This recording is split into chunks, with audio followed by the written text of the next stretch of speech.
আসসালামু আলাইকুম প্রিয় ভাই বোনেরা, আপনারা সবাই কেমন আছেন? আশা করি আপনারা সবাই ভালো আছেন।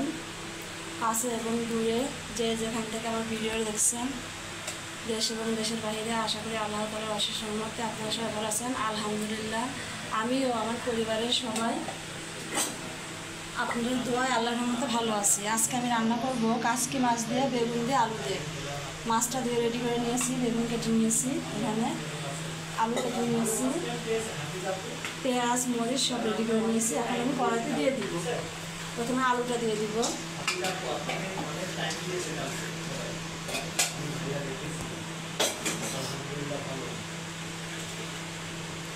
বেগুনটাও দিয়ে দিব,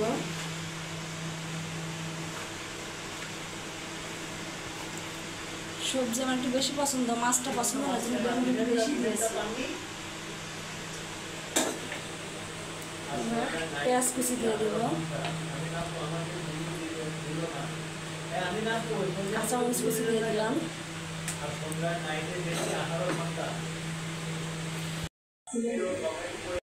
গুঁড়া মাছে আমি আদা বাটা দিব না, 1 চামচ রসুন বাটা দিয়ে দেবো, 1 চামচ একটু বেশি,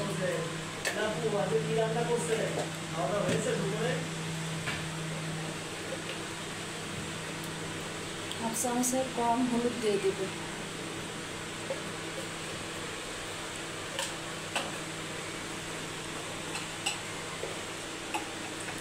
1 চামচ ধনিয়া গুঁড়া দিয়ে দিলাম,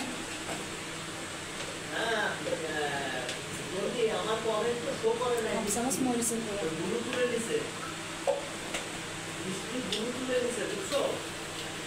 স্বাদ মতো লবণ দিয়ে দেবো।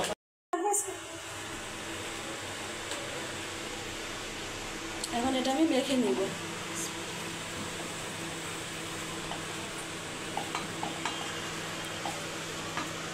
তেল দিয়ে দিব,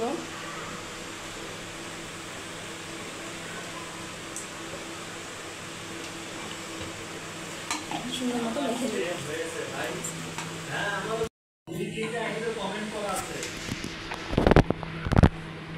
দেখুন আমি অনেক সুন্দর করে মেখে নিয়েছি। মাখাটা যত সুন্দর হবে গুঁড়া মাছের চচ্চড়িটা তত ভালো লাগবে। আবার একটা কথা বলা নেই, আমি জলপাই অ্যাড করবো। প্রথম আমি জলপাইটা ট্রাই করবো গুঁড়া মাছের সাথে। শুনেছি সবাই খায়, আমি কখনো রান্না করি নাই, আজকে আমি প্রথম রান্না করবো। এখন মাছটা দিয়ে দেবো,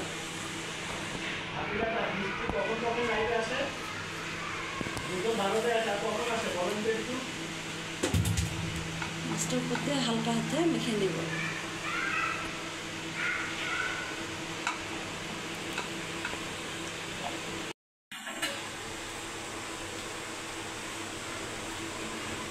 এখানে আমি জিরা বাটাটা দিতে ভুলে গিয়েছি, এখন দিয়ে দিলাম, দিয়ে আর একটু মেখে নেব। এখানে সামান্য পরিমাণে পানি দিয়ে দেব, বেগুন থেকে পানি উঠবে, আমি খুব অল্প পানি দিয়ে দেবো।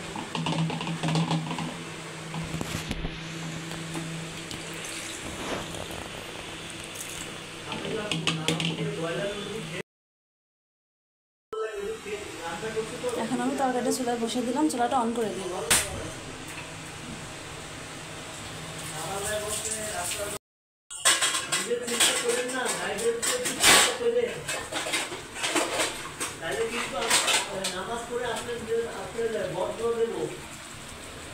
তরকারিটা বলক চলে আসছে, আমি একটু ঢেকে দেবো কিছুক্ষণের জন্য। এখন আমি জলপাইগুলো দিয়ে দিব, আর নামানোর আগে ধনেপাতা দিয়ে দিব।